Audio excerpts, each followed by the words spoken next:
Hey fam, it's Lauren from Snowy's here with the OZtrail Queen Resort Hammock. It's a nice big wide queen size Mexican knotted hammock with Brazilian timber rails and a reinforced anchor point for easy hanging. Now I would really love to be laying in this hammock, but we've temporarily set this up in the Snowy store with some lightweight suspension straps here. Obviously if you're setting this one up at home, you will be using different ones. Now this hammock weighs overall 4 kilos. It's 370 centimeters long. It's 140 centimeters wide, so a nice double size. It's made from a cotton polyester rope, which is nice and smooth and well plied. And on the edge here, we've got it well sort of knotted and interwoven, so you don't have any loose or fraying edges, and it makes a nice sort of thick border here.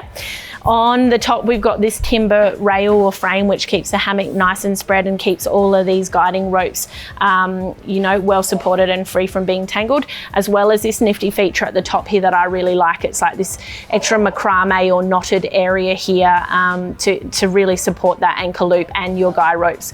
The anchor loop itself is also steel. Now, obviously I'm not going to lay down in this one because it's not properly anchored, but the weight rating of the hammock is 180 kilos. Ultimately, this is an ideal gift for anybody who likes to lounge around in their backyard in style, or even boho campers who love to pack a hammock with them. You can get this at snowys.com.au at our lowest prices every day. If you found this video helpful, give us a like. If you've got any questions or comments, chuck them below. You can head here to subscribe or here for more helpful videos.